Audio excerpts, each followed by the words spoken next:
오늘 이 자리에 있는 저와 여러분들은 우리의 구주와 주님 되시는 예수 그리스도를 믿고 따르는 그리스도인이라고 말하고 또 따른다라고 하는 것에 우리가 방점을 둔다고 한다면 주님을 따르는 제자라고 말할 수 있습니다. 그리스도의 제자라고 할 때 여러 가지 정의가 있겠습니다만은 그리스도인들, 우리 그리스도의 제자라고 할 때 우리가 누구를 본받는 자인가? 또 우리가 누구를 닮아가는 자인가? 라고 하는 질문 앞에 우리가 서게 됩니다. 성경은 한마디로 모든 그리스도인들은, 모든 주님의 제자들은 예수님 같아야 된다 라고 하는 지극히 당연한 정의를 내리고 있습니다. 오늘 저와 여러분들은 크리스찬이라고 하는 그 이름을 정말로 가장 아름다운 이름이 그리스도인이라고 하는 이름인데, 여러분 하나님을 믿고 따르는 자들마다 하나님께서 새로운 이름을 주셨습니다. 아브라함에게 아브라함이라는 이름을 주었듯이, 사울에게 바울이라고 하는 이름을 주었듯이, 야곱에게 이스라엘이라고 하는 새로운 이름을 주었듯이 우리에게 영적인 새로운 이름, 우리가 주님을 믿는 순간 우리에게는 새롭고도 영광스러운 복된 이름을 하나님이 주시는데, 그게 바로 그리스도인이라고 하는 이름입니다. 그리스도를 따르는 자들, 주님의 제자들, 이제 우리는 주님을 본받고 주님처럼 살아가는 그런 삶을 지향해야 할 줄로 믿습니다. 오늘 본문의 이야기는 간단한 내용인데, 한마디로 말하면 예수님의 하루 일과를 간단하게 기록을 하고 있습니다. 본문이 마가복음입니다. 마가가 지켜본 예수님의 하루 일기라고 말할까요? 마가가 지켜본 예수 그리스도, 그래서 예수님을 대신해서 기록한 예수님의 하루 일기라고 말할 것입니다. 아주 간단한 그런 내용입니다. 하루하루가 모이게 되면 그것이 일생이 되는 겁니다. 그러므로 예수님의 하루를 들여다본다는 것은 굉장히 중요한 의미를 가지고 있는데, 주님의 하루하루의 모든 삶은 거의 대동소이합니다. 우리는 변화무쌍한 모습으로 살아가는 모습이 매일같이 다를 수 있지만은, 예수님의 경우는 공생애를 시작하는 동안에, 그 이전에 주님에 관련된 사역은 거의 나오지 않지만은, 주님께서 공생애를 시작하면서부터 세상을 떠나가시는, 부활하고 승천하는 그 모든 순간까지의 모든 일정 가운데 보면 하루하루의 일과는 거의 대동소이한 그런 내용들을 가지고 있습니다. 그러므로 주님의 하루를 우리가 발견한다는 것은 주님의 일생을 보는 것과 똑같습니다. 하루하루가 모이면 일생이 되는 겁니다. 우리는 이 짧은 내용 가운데서 예수 그리스도의 일생을 볼 수 있는 시간이 되면 좋겠고, 주님을 따르고 주님을 믿는 자로, 주님을 본받는 자가 된다라고 할 때, 주님처럼 살아야 된다라고 할 때, 오늘 주님의 하루 일과가 어떻게 전개되는지 이런 모습을 보면서 우리의 삶 속에 아름답게 잘 적용되어지는 시간이 되어지면 좋겠습니다. 주님은 어떻게 하루를 사셨을까요? 오늘 말씀 가운데 보면 예수님은 하루의 일과를, 특별히 하루의 첫 시간, 눈을 뜨자마자 기도로 하루를 시작하는 모습을 보여줍니다. 오늘 말씀 35절 가운데 보면 새벽 5일의 미명에 예수께서 일어나셨다고 그랬고요. 나가 한적한 곳으로 가서 거기서 기도하셨다라고 하는 말씀이 기록되고 있습니다. 이 말씀을 가만히 들여다보면 예수님이 새벽에 일어나서 기도하셨다라고 할 때, 이 말씀 가운데 예수님의 새벽 기도의 특징을 우리가 알 수가 있습니다.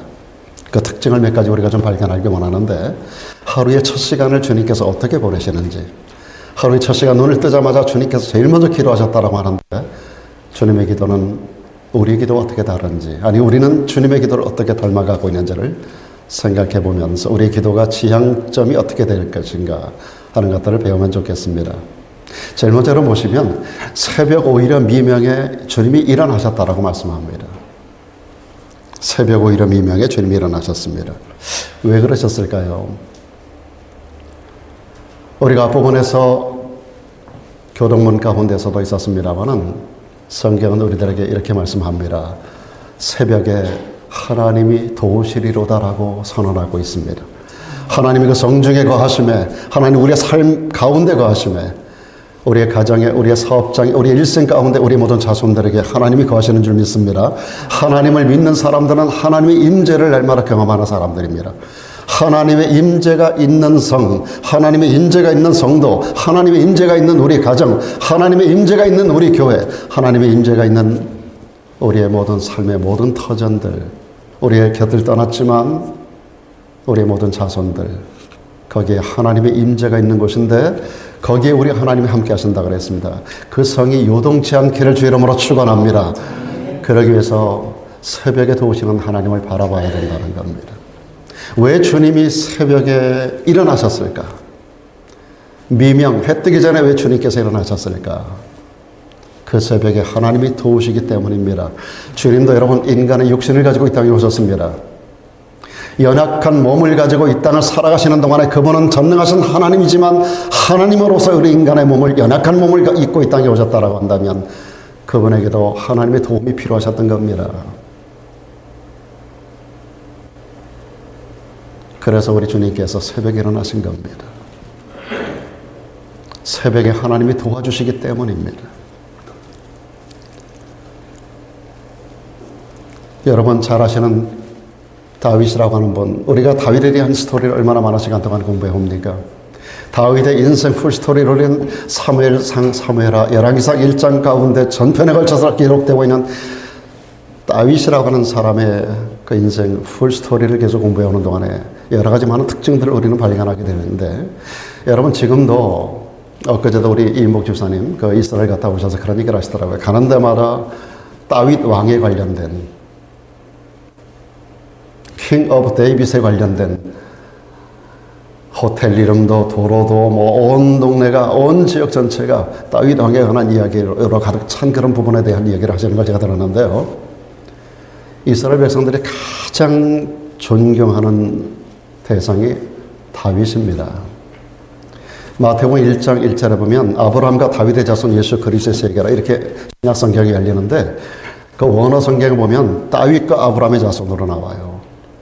아브라함이 다윗보다 시기적으로 1000년이 앞섰고 믿음의 조상이에요.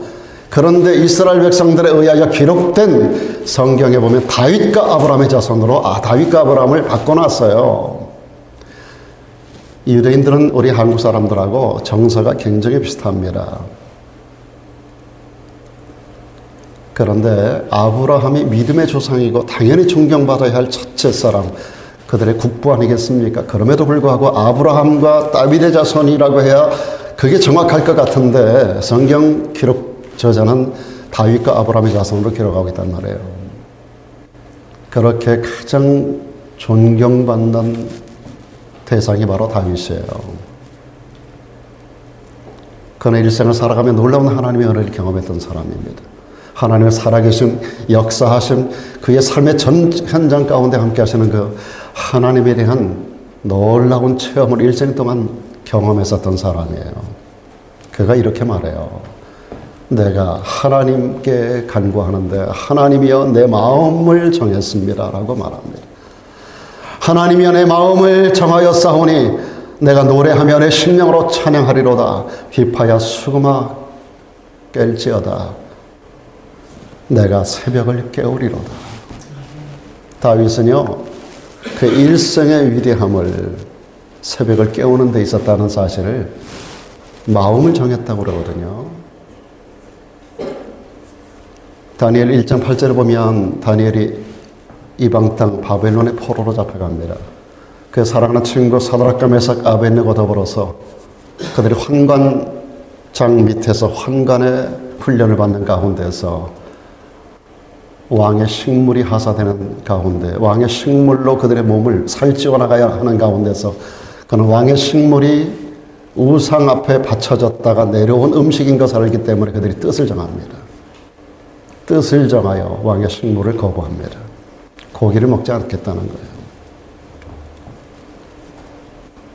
환관장과 그것 때문에 갈등하는 그런 이야기를 다니엘 1장에서 우리가 보게 되는데, 뜻을 정했던 다니엘처럼 다윗도 뜻을 정하는데 내가 하나님의 마음을 정하였습니다. 어떻게? 하나님의 도움을 얻기 원하기 때문에, 하나님의 도움이 새벽에 내려오기 때문에, 새벽을 깨우는 자에게 하나님의 도움이 임하기 때문에 내가 새벽을 깨우리로다라고 다윗은 말을 했던 거예요. 국사가 매우 바쁜 왕입니다. 여러분의 사업 경력보다 훨씬 더 바쁜 분입니다. 예수님도 그러셨고요. 다윗도 그렇고요. 시간이 많아서 새벽을 깨웠던 게 아니었었어요. 오늘 우리도 하나님의 도우심을 믿고 다윗 같은 위대한 삶을 꿈꾸며 우리 믿음의 선진들처럼 새벽을 깨우고 하나님의 도움을 받을 수 있는 그런 성도들 모두가 되기를 주의 이름으로 축원합니다. 여러분, 사탄의 역사, 악한 영의 역사가 얼마나 부지런한지 여러분 아십니까? 우리가 지난 한 주간을 통해서 예수 그리스도의 고난의 그 패션 한 주간을 우리가 쭉 보내면서 주님의 그 십자가를 향하는 그 여러 가지 사건들을 함께 나눴습니다만은 그 중에 한 가지 두드러지게 제 머리에 떠오르는 게 있어요. 악의 세력이 얼마나 부지런한가. 예수님께서 마지막 겟세마네 동산에 올라가십니다. 마지막 주의 만찬의 율례를 정하고 제자들의 발을 닦아주고 그리고 너희 중에 하나가 나를 팔고 너희들 다 나를 떠날 것이라고 하는 그런 말씀과 더불어 무너져가는 가슴을 가지고 우리 주님께서 산상에 올라가는데 11명의 제자를 데리고 올라가요. 그들에게 위치를 8대 2대 1로 정해주시면서 그들에게 8대 3대 1로 정하시면서 그들에게 주님이 당부하는 게 있었어요. 너희가 시험에 들지 않게 깨어있어 나와 함께 기도하자. 주님께서 그렇게 말씀하세요. 3회에 걸쳐서 주님은 돌 던질 만큼 떨어진 곳에 올라가셔서 그들 귀에 일생 동안 기억될 만한 처절한 갈등 구조를 가지고 하나님 앞에 기도합니다. 당신의 이마에서 흐르는 땀방울이 핏방울같이 됩니다. 처절하게 하나님 앞에 마지막 십자가를 눈앞에 두고 불과 몇 시간 후에 우리 주님이 결박당하거든요. 끌려가거든요. 불법적인 재판을 당하거든요. 십자가에 못 박혀야 되거든요. 주님의 지금 눈앞에 그런 사건이 바로 벌어지는 현장 가운데 우리 주님께서 제자들에게 당부한 게 시험에 들지 않게 깨어있어 기도하라고 하는 거였었어요. 근데 기도하고 내려와서 보니까 제자들이 잠을 자고 있었던 거예요. 깨웁니다. 너희들 그렇게 하면 안 돼. 시험 들어. 깨어있어서 기도해야 돼. 지금 이 순간이 어떤 순간인 줄 알아? 우리 주님께서 그들을 깨웠어요. 그리고 또 올라가서 또 기도하고 내려오니까 여전히 또 잠을 자고 있는 거예요. 그들의 눈이 피곤함일러라 라고 성경은 기록되어 있습니다. 피곤하지요. 얼마나 피곤했겠어요. 여러분 산상기도 가서 밤새 한번 기도해 보신 적 있어요? 참 피곤한 거예요. 근데 우리 주님께서 그 산상에서 제자들에게 깨어있으라고 말씀하시거든요. 그런데 내려와 보면 잠자고 있는 거예요. 그런데요, 같은 시간대에 가룟 유다가 무슨 짓을 하고 있는지 아세요? 폭도들을 이끌고 지금 올라오고 있어요. 악의 영들은 사단의 역사는 얼마나 부지런한지 몰라요. 잠자는 법이 없어요. 그리고 대제사장들과 그리고 그 소위 영적 지도자들이라고 하는 공회의원들 70명이 전부 예루살렘에 모여가지고 예수를 십자가에 못 박을 궁리들을 그 밤중에 하고 있단 말이죠. 제자들은 지금 십자가상에 주님께서 못 박히는 순간 바로 직전 상황인데도 거기서 잠을 자고 있는데 이 악한 영의 역사들은 얼마나 부지런한지 몰라요. 산상기도를 말씀드렸으니까 제가 생각나는데 제가 청년 때 한국에 있을 때 산상기도를 참 많이 다녔습니다. 산 위에 방석 하나 들고 올라갑니다. 저 삼각산 꼭대기 이런 데 많이 올라가는데 올라가가지고 밤새도록 그 산꼭대기에서 바위에다가 그 방석 하나 깔아놓고 밤새도록 부르짖고 기도하는 거예요. 근데 놀라운 사실은요, 어느 때 가봐도 여기저기 구석구석에서 무당 푸닥거리 하는 소리가 들려요. 수많은 우상 숭배자들, 무당들이 올라와가지고 이 구석 저 구석에서 무당 푸닥거리를 해요. 밤새도록 그들과 영적인 전투를 하는 거예요. 참 놀라운 일이에요. 그들의 정성이라고 하는 것은 우리 그리스도인들이 따라가기가 참 어렵더라고요. 그들 배후에 악령이 그들을 지배하고 있잖아요. 제가 갈 때마다 한 번도 못 본 적이 없어요. 그렇다고 한다면 거의 매일 그들이 올라올 거라고 저는 생각을 합니다. 여기 삼각산 기슭에서 사셨던 집사님도 계셔서 잘 아실 거예요. 그 산상에 그 수많은 우상 숭배자들이 그 수많은 무당들이 올라와가지고 밤새도록 푸닥거리를 해요. 한밤중에 그 깜깜한데 정말 놀라운 현장이었습니다. 그래서 성경은 우리들에게 이렇게 권면하고 있습니다. 근신하라. 정신 차리고 있으라는 말이에요. 깨어 있어라. 너희 대적 마귀가 우는 사자처럼 믿는 자를 삼키려고 불을 켜고 있다는 거예요. 그래서 예수님도 이렇게 말씀하셨어요. 이러므로 너희는 장차 올 이 모든 일을 능히 피하고 인자 앞에 서도록 항상 기도하며 깨어 있어라라고 말씀하고 있습니다. 오늘 우리가 살아가는 시대가 장차 어마어마한 고난이 우리들에게 다가오는 시대를 지금 우리는 살아가고 있습니다. 마지막 때로 사는 성도들이에요. 이 시련을, 이 모든 고난을 여러분들이 예상하면서 이 모든 때를 능히 이기기 위해서 우리가 항상 기도하고 깨어 있어야 할 줄로 믿길 바랍니다. 여러분, 새벽에 기도하는 모세 앞에서 홍해가 갈라졌습니다. 홍해가 갈라진 시간이 새벽 시간이에요. 밤새도록 동풍이 불어와서 그 바람으로 바다를 갈라냈어요. 그리고 그 바람으로 하나님께서 그 바다 전체를 마른 땅처럼 만들어 놓고 마른 땅을 한밤중에 지나갑니다. 이스라엘 백성들을 추격하던 애굽의 군사들이 따라 들어오다가 그 새벽에 바다에 수장됩니다. 새벽에 나팔을 불고 여리고성을 돌았던 이스라엘 백성들, 다른 시간대 아닙니다. 새벽입니다. 한두 명이 아닙니다. 모든 남정네가 다 일어났어요. 전체가 다 일어나가지고 수십만 명이 그 성을 도는 거예요. 매일같이 새벽에. 그리고 나팔을 불고 함성을 지를 때 그 견고한 성벽이 한순간에 무너져 내렸습니다. 칼 한 번 사용하지 않고 대포 한 방 쏘지 않고 새벽에 부르짖는 기도 속에 함성 가운데서 견고한 여리고 성벽이 한순간에 무너져 내리고 맙니다. 여리고 성벽 두께가 5m 정도 된다 그래요. 5m. 그 위에서 마차가 달릴 정도예요. 그런 성벽이 한순간에 무너져요. 지금도 고고학자들이 발견하고 깜짝 놀라. 이건 불가능한 일이라는 거예요. 불가능하지요. 그러나 하나님께 능치 못할 일이 있겠느냐. 여러분, 하나님께 능치 못할 일이 있으시겠어요? 그 하나님의 도움이 새벽에 이루어지는 것을 믿으시기를 바랍니다.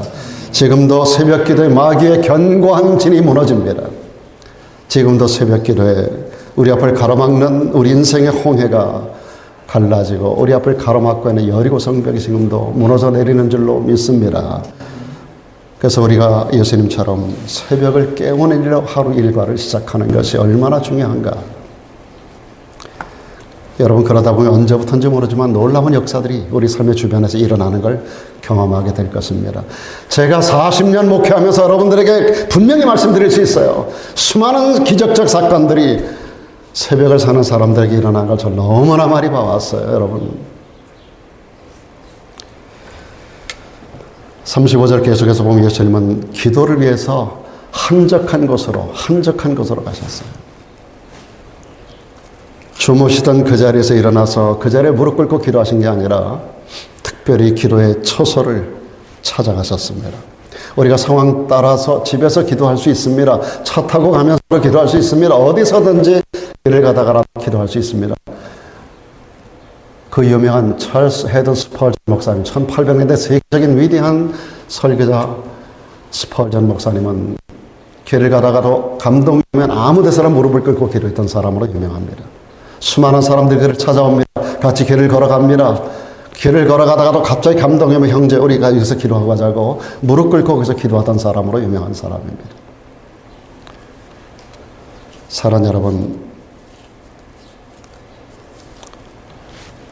우리가 어떤 상황에서 기도할 수 있지만은 가능한 대로 기도의 처소를 정하는 것이 굉장히 중요합니다.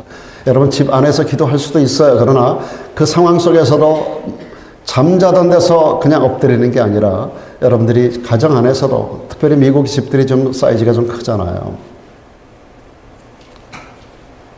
제가 미주리에서 목회할 때 한 형제는 이 말씀의 은혜를 받고 투베드룸 아파트에 사는데 갈 데가 없는 거예요. 새벽에. 그래가지고 그 신발장, 그 냄새나는 신발장을 전부 다 개조를 했어요. 신발을 전부 다 선반을 만들어서 위로다 올려놓고 신발장 밑에 냄새나는 그 안에 들어가가지고 거기서 기도하더라고요.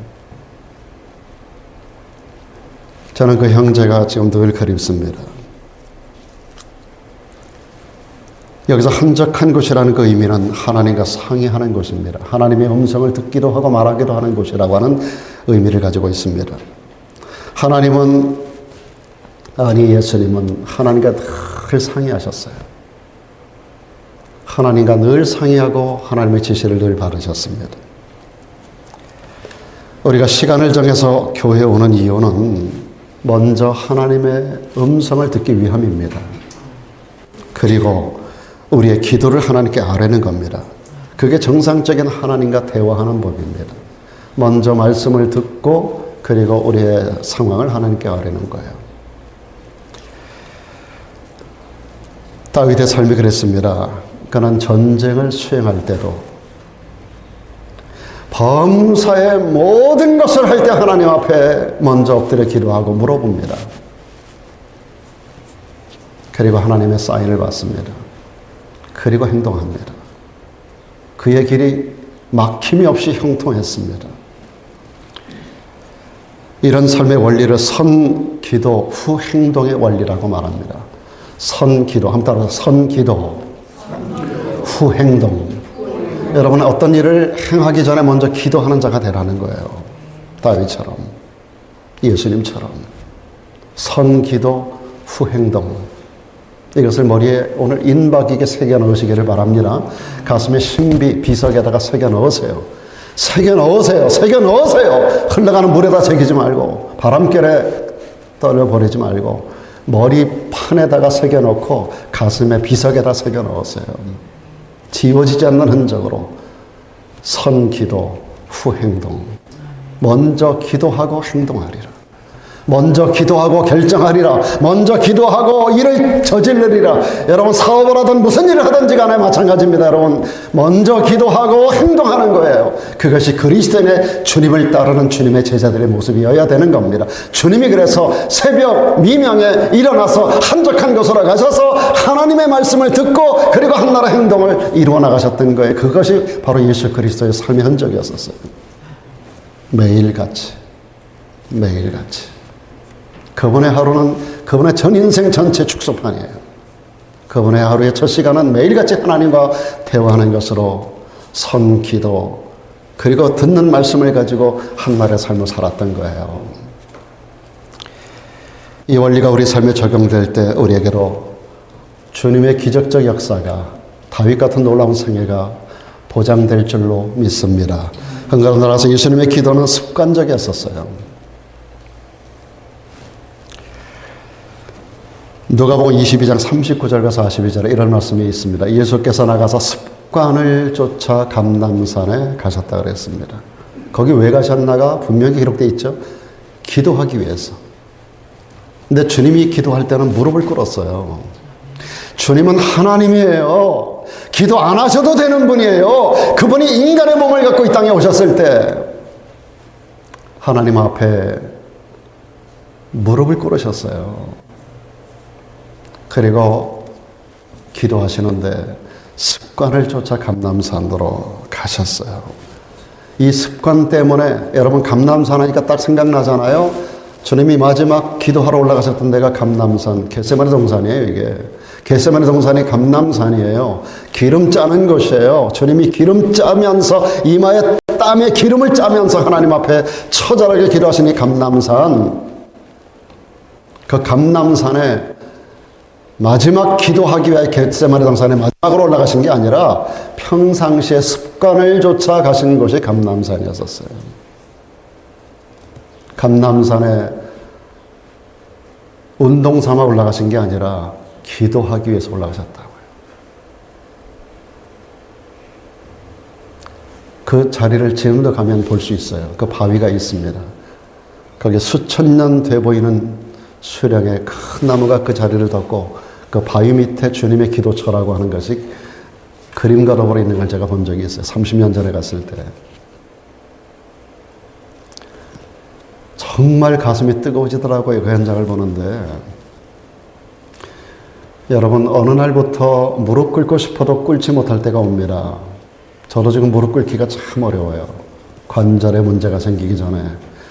여러분, 노래를 마음껏 부르고 싶어도 마음껏 노래가 안 나오는 날이 옵니다. 저도 여기 암으로 수술을 했어요. 아시잖아요, 여러분. 하이, 파, 미 음부터 잘 안 올라가요. 옛날에 제가 찬양 인도 사역자 중에서 한 사람이었어요. 근데 노래가 안 올라가요. 소리가 잘 올라갈 때 열심히 찬양하시고 무릎 꿇을 수 있을 때 그 무릎을 꿇고 기도하는 습관이 얼마나 복된 습관인지 몰라요. 주님께서 그 습관을, 그런 습관을 가지고 기도하셨어요. 습관을 조차. 제가 새벽 기도 때 그런 말씀 드린 적이 있었는데, 영국의 그 대처 수상이 그런 말을 했습니다. 대처가 어릴 때 아버지로부터 매일같이 귀가 따갑게 들었던 말, 대처가 운명 직전까지 기억했던 말이 있어요. 그게 뭐냐면,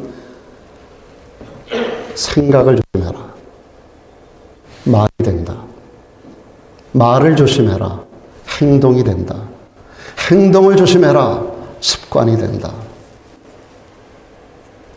생각에서 말이 나가고 말이 반복되다 보면 그게 행동으로 나가고 행동이 반복되다 보면 그게 습관으로 고착이 되는 거예요. 어떤 생각을 가지는 자가 어떤 습관 가운데 복되게 살아가는지, 저주 가운데 살아가는지가 결정된다는 거예요. 거기서 한 걸음 더 나가서 우리는 하나 더 애더하면 좋겠어요. 생각 위에 기도를 얹으세요. 기도로 생각을 컨트롤 받으세요. 그러면 그 좋은 생각 속에 좋은 말이 나갑니다. 이런 좋은 말이 자꾸 나가다 보면, 반복되다 보면 아름다운 행동이 나와요. 아름다운 행동이 반복되다 보면 복된 습관이 되는 거예요. 복된 습관은 복된 인생을 만들어가는 줄로 믿습니다. 사랑하는 여러분, 예수께서 그렇게 하셨어요. 늘 기도하시면서 좋은 생각을 머리에 넣으셨어요. 그것을 늘 말씀으로 선포하신 것이 사복음서에 기록되어 있어요. 그 말씀만이 아니라 주님은 그렇게 사셨어요, 행동으로. 그리고 매일같이 이 행동을 하는 가운데서 습관이 되어버리셨어요. 기도도 마찬가지입니다. 무릎 꿇는 거 마찬가지입니다. 습관을 쫓아. 습관을 쫓아. 그래서 가룟 유다가 그 캄캄한 시간에 주님을, 그 캄캄한 감람산 속에, 감람산 우거진 숲속으로 예수님이 어디 계신가를 알고 바로 찾아온 거예요. 예수님은 거기 가면 만날 수 있어. 이걸 가룟 유다가 알아요. 폭도들을 이끌고 온 시간이 한밤중이에요. 검과 몽치를 들고 한 손에 회를 들고 그 횃불을 들고 그 캄캄한 밤중에 그 산속에 있는 예수님을 어떻게 알고 찾아왔겠어요?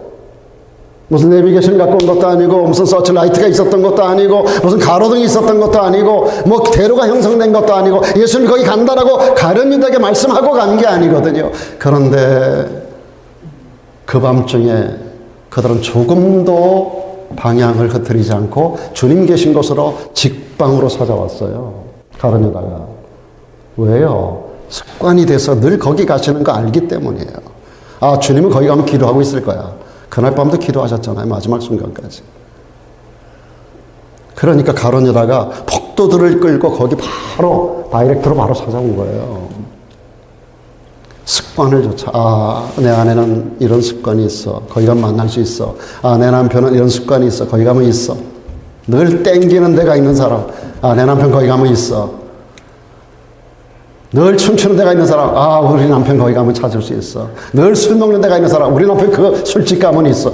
이런 대상이 아니라 우리가 정말 하나님 앞에서 하나님께 우리가 정말로 기도 속의 생각과 생각 속의 언어와 언어 속의 행동과 행동의 습관이 돼서 나타나는 복된 습관 속에서 복된 인생의 역사를 만들어가는, 그래서 내 남편은, 내 아내는, 우리의 자식은, 우리의 부모님은 언제든지 거기 가면 만날 수 있어 라고 하는 그런 대상이 될 수 있다면 이게 얼마나 축복된 일일까.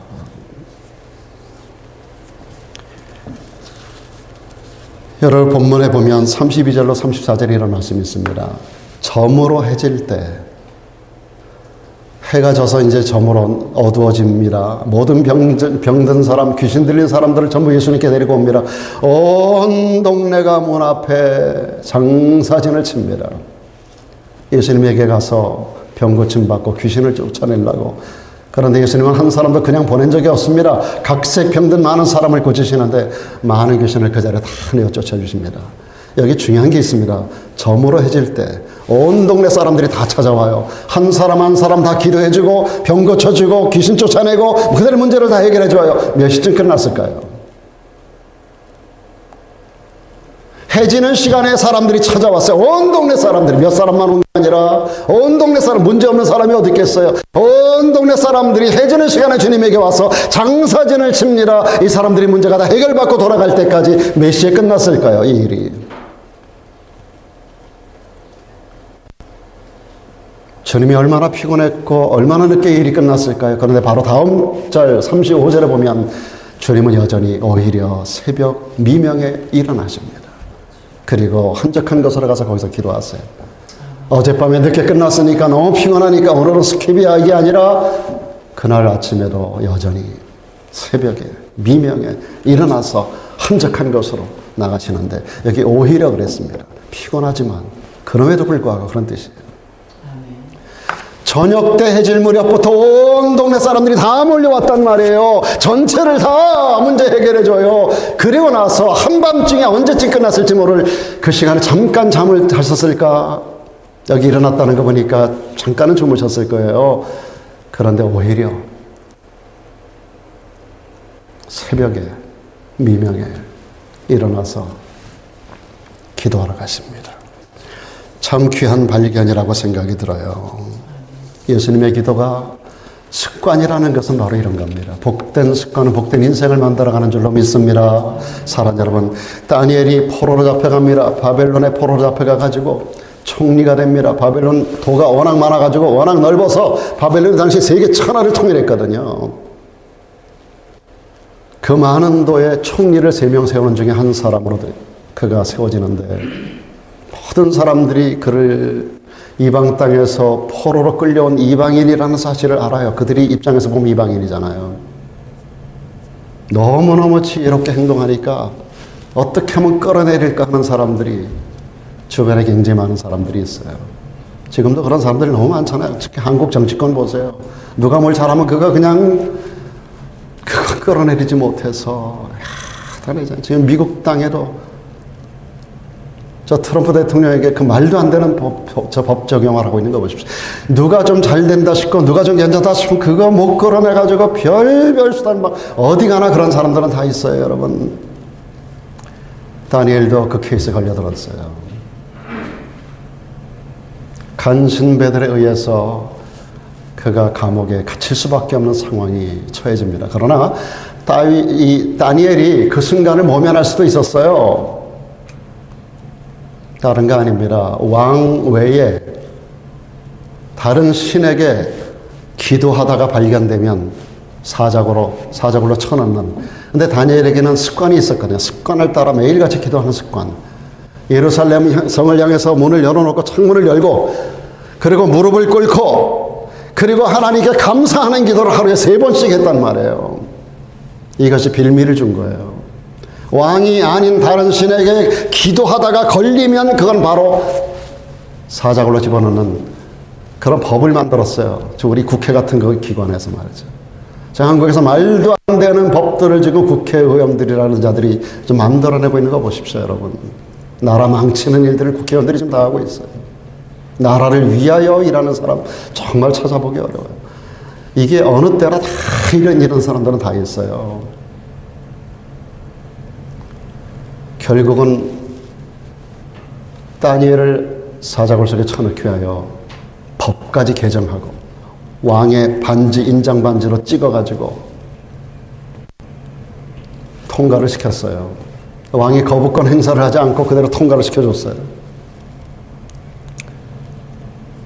그리고 다니엘 집 주변에 군사들을 매복합니다. 기도하는 모습만 보면 바로 체포하라고. 다니엘은 그것을 알아요. 알면서도 예전하고 똑같이 합니다. 다니엘이 이 조서에 어인이 찍힌 것, 왕의 도장이 찍힌 것을 알고도 자기 집에 돌아가서 그 방에 예루살렘으로 향하여 열린 창에서 전에 행하던 대로 뭐예요? 습관을 쫓아 하루 3번씩 무릎 꿇고 기도하며 그 하나님께 감사하였더라. 바로 체포가, 현장에서 현행범으로 체포가 됩니다. 그리고 사자굴로 그냥 바로 던져졌어요. 그러나 그 밤에 하나님이 다니엘을 보호하신 줄로 믿습니다. 그는 이 기도 습관 때문에 사자굴에 던져졌지만 하나님은 그를 기억하고 계셨어요. 그리고 그를 고발했던 사람들 전체가 그 다음날 상황이 역전됩니다. 왕이 그걸 알고 진노했습니다. 다니엘을 사자굴에서 끌어내고 그를 고소했던 고발했던 무리들 전부 잡아다가 그 모든 가족들까지 애들까지 전부 다 사자굴에다 쳐놓고 말았어요. 한순간에 뼈도 남기지 않고 다 한순간에 없어지고 말았어요. 참된 신앙은 여러분 타협하지 않습니다. 환경 따라 흔들리거나 변하지 않습니다. 그래서 루터가 이런 말을 했습니다. 내가 어쩌다 새벽에 기도하기를 쉬게 되면 그날은 마귀의 밥이 된다. 나는 바쁘면 더 많이 기도한다. 여러분 이런 책 보셨나요? 바쁘니까 기도한다. 바쁠수록 더 기도한다. 이게 마르틴 루터가 한 말입니다. 나는 바쁘면 더 많이 기도한다. 왜냐하면 바쁠 때 실수하기가 쉽기 때문이다. 여러분 바쁘면 실수하기가 쉬워요. 그렇죠? 그래서 더 기도한다는 거예요. 사랑하는 여러분, 기도가 습관이 되어지는 저와 여러분 모두가 되기를 축복합니다. 특별히 새벽 기도가 몸에 드는 여러분 모두가 되기를 축복합니다. 복된 습관은 복된 인생을 만들어가는 거예요. 또 한 가지, 예수님의 기도는 능력을 공급받는 기도입니다. 예수님 공생애를 시작할 때로부터 기도를 통해서 하나님의 능력을 공급받아요. 성령의 이끌림을 받아요. 이때로부터 능력 있는 역사를 만들어가요.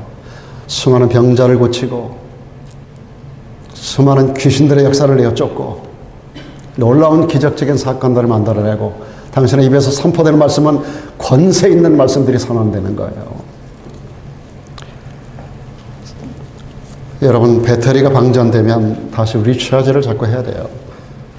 어저께 충만했다고 오늘 충만한 게 아니거든요.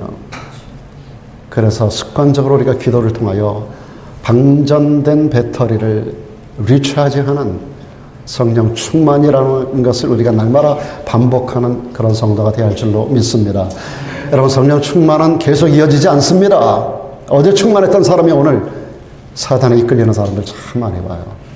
어제까지 놀랍게 큰일한 사람들이 오늘 예수가 어디 있어? 이런 사람도 있어요. 계속되어지는 성령 충만, 방전되는 영적 배터리를 기도에 무릎을 꿇음으로 다시 리차지하고 날마다 충만한 삶을 이뤄나가는 우리 모두가 되기를 축원합니다. 여러분 예수님은 새벽 기도 하시고 나서 그리고 나서 하루 일과를 어떻게 지내셨을까요? 예수님은 언제나 세 가지 모습으로 하루 일과를 보내시는데, 자 기도하고 나서 이제 일어나서 하루를 사셔야 되잖아요. 행동하셔야 되잖아요. 선 뭐요? 선 기도 후 행동. 자 이제 새벽 기도 선 기도 하셨어요. 이제는 후 행동이 하루에 한날의 삶을 만들어내는 거예요. 그것이 오늘 본문에 보니까 세 가지 내용 정도로 나타나고 있습니다. 첫째는 분명한 목표를 가지고 하루하루를 사셨어요. 예수님은 친히 당신께서 이 땅에 오신 목적을 세 가지로 성경에서 말씀합니다. 주님이 이 땅에 오신 목적을 분명하게 세 가지로 말씀하세요. 하나는 내가 온 것은 세상을 구원하러 왔다는 겁니다. 다시 오실 예수님은 구원자로 오는 게 아니라 심판주로 오는 줄 믿습니다. 그러나 초림의 예수는 마태복음 1장 21절 말씀처럼 아들을 낳으리니 이름을 예수라 하라. 이는 그가 자기 백성을 그들의 죄에서 구원할 자라고 하는 말씀. 당신의 이름 그대로 제서스, 예수라는 말은 구원자라고 하는 거예요.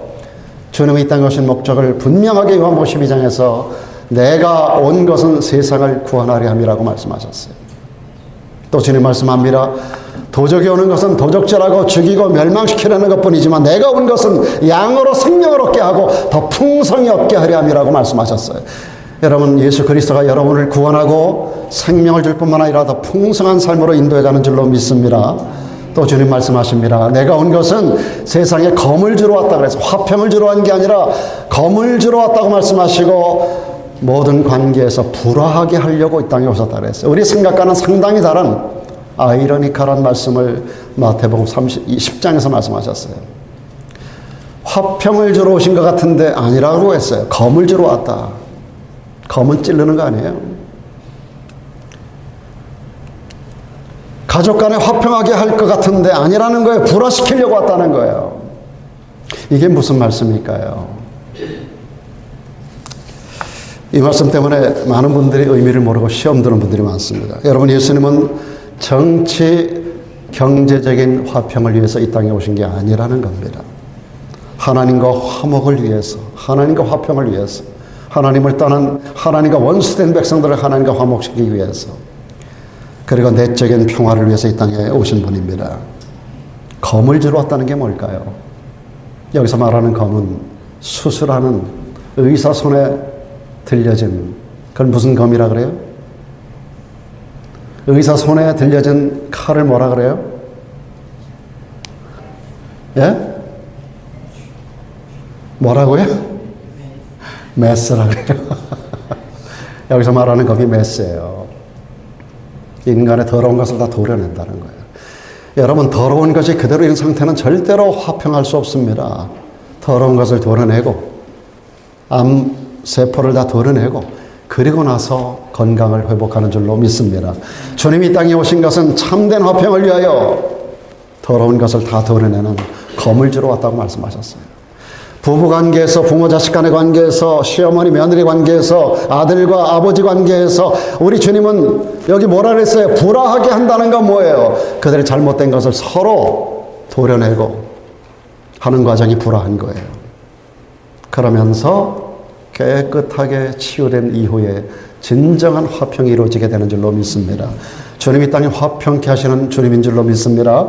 그러나 먼저 도려낼 걸 도려내, 검을 줌으로 먼저 다 잘라내고 도려내고 제거하고 그리고 나서 진정한 화평을 허락하신다는 거예요. 이 세 가지의 말씀, 세상을 구원하려, 더 풍성히 얻게 하려, 그리고 도려내려 하는 이 말씀들을 오늘 말씀 가운데서 39절에서 분명히 요약하고 있습니다. 38절에서 이르시되 우리가 다른 가까운 마을들로 가자. 거기서도 전도하리니. 다 같이 내가 이를 위하여 왔노라. 여러분, 주님께서 앞에 세 가지로 쭉 말씀하셨어요. 세상을 구원하러 오셨다 그랬어요.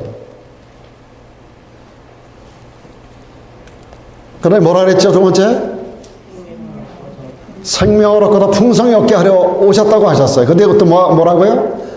검을 주고 불화시키려고 왔다고 하셨어요. 이 모든 말씀들이 최종적인 목적지가 뭐예요? 38절에 오늘 본문에서 나타나요. 이게 바로 내가 이를 위하여, 이것을 종합하면 전도를 위한 거예요. 전도.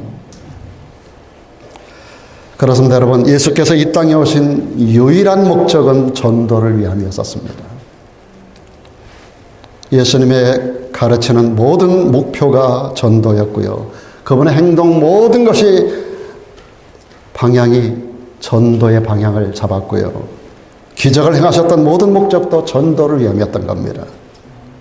단순히 병만 고쳐주고 단순히 귀신만 내쫓고 단순히 문제만 해결해 주는 게 아니라 그것을 통하여 그 영혼을 얻어내기 위하여, 전도를 위하여 주님이 이 땅에 오셨다는 거예요. 그렇다면 이제 우리가 예수님처럼 살아야 되고 예수님을 닮아야 되고 또 예수 닮는 삶을 산다는 것이 무엇인가가 분명해졌습니다. 그래서 우리가 이 땅에 무엇을 하든지 어떤 일에 종사하든지 간에 그 모든 삶의 자리에서 사람을 전도해야 된다는 분명한 목표, 지향점을 우리들에게 던지고 있는 겁니다. 때를 얻든지 못 얻든지, 사람들이 듣든지 듣지 아니하든지 우리는 전도를 항상 힘써야 될 줄로 믿습니다. 여러분, 최근에 우리가 지금 읽는 성경 구절이, 우리 가정 성경 지금 어디 읽죠? 안 읽으세요? 에스겔서 읽지 않습니까? 오늘이 에스겔 4장과 5장 들어가는 날인데, 어저께 에스겔 제가 읽다 보니까 어제 에스겔, 그러니까 예레미야 애가 5장부터 에스겔 3장까지가 어저께 분량이에요. 그 내용을 제가 어제 읽다 보니까 에스겔 2장에 와가지고 이 말씀이 나오더라고요. 하나님께서 에스겔을 선택하고 부르고 그를 보내서 사람들에게 말씀을 전하라고 말씀하는데, 내가 너희에게 하는 말을 사람들에게 전하라고 하는데 하나님이 에스겔에게 하는 말씀이 있어요. 뭐라고 해요? 그들이 듣든지 듣지 않든지 말하라는 거예요. 그들이 듣든지 아니 듣든지 그들의 귀에 말을 하라는 거예요. 내가 너희에게 전하는 말을 하라는 거예요. 그 말을 해서 그들이 하나님을 믿지 않으면 그들의 죄로 인하여 죽거니와 너에게는 아무 상관이 없어. 그러나 너가 전하지 않아서 그들이 멸망을 한다면 그들의 핏값을 너에게 찾겠다고 말씀하셨어요. 여러분, 에스겔서 2장을 오늘 가서 다시 한번 보십시오. 어저께 본문입니다. 제가 그걸 보면서 오늘 이 말씀을 전하라고 하는 이유가 있었구나라고 하는 것이 제 마음에 와서 탁 하는 거예요. 오늘 교동문도 오늘 본문 내용과 바로 합치가 되고, 그리고 어저께 본문 내용도 에스겔 2장에서 오늘 이 말씀, 그들이 듣든지 아니 듣든지 그들의 귀에 말을 하라고 하는 이것이 얼마나 중요한 하나님이 원하시는 일인가를 제가 발견하고, 오늘 제가 설교하는 내용에 대한 확신을 가지고 지금 여러분 앞에 전달하고 있는 거예요. 그러고 예수님은 가는 곳마다 뚜렷한 하나님의 증거를 보이면서 사셨어요. 오늘 본문 34절에 보니까 예수께서 각색 병든 많은 사람을 고치셨어요. 많은 귀신을 내어 쫓으셨어요. 여러분, 사람을 고치고 죽은 자를 살려내고 귀신을 내어 쫓는 거 하나님 외에 하실 수 있는 분이 있습니까? 인간의 능력 갖고 이런 일 할 수 있는 사람이 있어요? 의사가 병을 다 고치나요? 의사가 귀신을 쫓아내나요? 여러분, 이 일은 하나님밖에 할 수 없는 줄 믿습니다. 예수님이 하나님이신 증거를 나타내셨어요. 그렇다면 주님을 따르는 우리가 그리스도인이라고 한다면 그리스도인은 그리스도인에 합당한 증거가 우리의 삶에 따라 나와야 돼요. 예수 이름으로 너희가 내 이름으로 귀신을 쫓아낸다. 너희가 내 이름으로 새방언을 말한다. 너희가 내 이름으로 귀신을 쫓아낸다라고 했으면 쫓아내는 거예요. 너희가 내 이름으로 방언을 말한다 했으면 방언을 말하는 거예요. 너희가 내 이름으로 뱀을 짚는다 했으면 뱀을 짚는 거예요. 너희가 내 이름으로 무슨 독을 마셔도 해를 받지 않는다 그래서 해를 받지 않는 거예요. 여러분, 주님께서 우리들에게 마가복음 16장을 통해서 말씀하셨어요. 너희가 내 이름으로, 너희가 내 이름으로. 우리 크리스찬들에게는 주님께서 주시는 하늘과 땅의 모든 권세를 우리에게 주셨다라고 하는 말씀 우리에게 말씀하시면서 너희가 내 이름으로, 너희가 내 이름으로 그런 말씀들을 우리에게 주신다고요. 그리스도인들에게는 여러분, 예수님이 하늘 보좌를 보러 이 땅에 오셨을 때 그분은 하나님으로서 이 땅에 살아계시면서 그분이 행하는 모든 일에는 증거가 따랐어요. 그분이 하나님이신 증거. 죽으심과 부활에 이르기까지 이것이 바로 하나님이신 증거예요. 하나님이 아니고서는 어떻게 이런 일이 이루어지며 죽은 자를 살려내는 일이 어떻게 하나님이 아니면 할 수 있는 일이며 어떻게 귀신들을 여쭙는 것이 하나님이 아니면 하실 수 있는 일이냐 말이죠. 그분이 하나님이신 증거를 이 땅에 역사적으로 이 땅에 발을 딛고 오셨다가 가시는 동안의 모든 사건 속에서 하나님이신 증거를 보이신 것처럼 우리가 그분을 따르는 크리스천이라면 너희가 내 이름으로 이런 일을 행하리라고 하신 이 말씀이 우리의 삶의 현장 가운데도 이루어져야 할 줄로 믿습니다. 예수 이름으로 여러분 권능을 행할 수 있어요. 예수 이름으로 귀신을 쫓을 수 있어요. 예수 이름으로 병도 고칠 수 있어요. 예수 이름으로 한번 선포해 보시고 예수 이름으로 기도해 보시고 확신 속에 주님의 이름으로 한번 영광을 이 땅 가운데 드러내 보세요. 하나님이 살아계십니다. 여러분을 통해서 일하시기를 원하십니다. 마지막으로 예수님은 멀리 보셨고 그리고 넓게 보시면서 하루하루를 사셨어요. 주님의 시선은 언제나 멀리 있었어요. 주님이 이 땅에 계시면서도 언제나 십자가를 바라보셨어요. 주님이 이 땅에 계시면서도 언제나 부활과 승천하시며 하늘 보좌 우편에 계시는 것을 바라보셨어요. 눈앞에 있는 것들에 일비하지 않았어요. 누가 나에게 무슨 소리 한다고, 누가 나에게 어떤 소리 한다고, 사람 바라보고 환경 바라보고 사람 때문에, 환경 때문에 시험 들어가지고 누워있는 그런 사람 되지 말라는 겁니다. 우리 주님은 멀리 보셨어요. 매 순간마다 당신을 굉장히 힘들게 하는 무리들이 있었지만 그런 현장에서는 그냥 자리를 피하셨어요. 신앙생활의 본질은 사람 바라보는 게 아닙니다. 환경 바라보는 거 아닙니다. 사람 바라보고 환경 바라보고 시험 들지 않을 사람 아무도 없어요. 김 목사를 바라볼 때도 사람을 보지 마세요. 사랑하는 여러분, 성경은 사람 바라보라고 말하지 않아요. 환경 보라고 말하지 않아요. 믿음의 주여 온전케 하시는 예수만을 바라보는 거예요. 그분에게는 어둠이 없다 그랬어요. 그분에게는 그림자가 없다 그랬어요. 그분은 빛이에요. 빛을 바라보면 어둠이 떠나가는 거예요. 근데 그분을 등지면 그림자가 보이고 그분을 등지면 어두운 구석이 보이는 거예요. 그분을 바라보면 어둠이 없어지는 거예요. 여러분, 우리가 신앙생활은 주님만을 바라보는 거예요.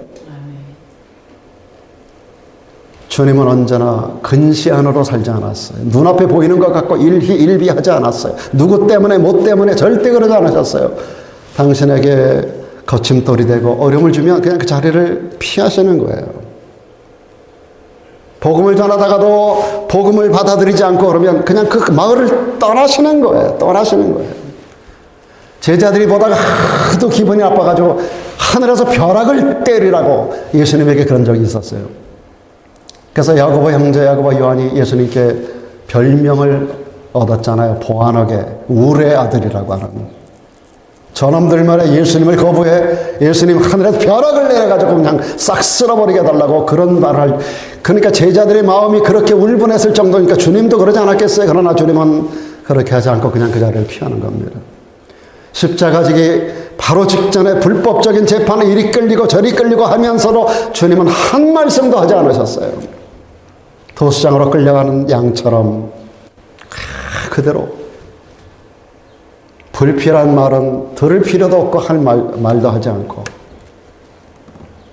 사랑하는 여러분, 제가 아는 어떤 목사님은 그래서 호를 그렇게 줬어요. 시무언. 보기는 보는데 말을 하지 않는 시무언. 그분은 늘 입에다가 요만한 자갈 하나를 물고 다녀요. 조그만 자갈, 아주 작은 자갈 하나를 물고 다녀요. 시무언. 보기는 보아도 말하지 않겠다. 우리가 말 한마디 해놓으면 그 말에 내가 딱 스탁이 돼버리고 말아요. 걸려들어요. 말을 너무 쉽게 뱉어내고 책임지지 못할 말을 너무 쉽게 하는 그런 시대를 향해서 우리 주님께서 우리들에게 하시는 말씀입니다.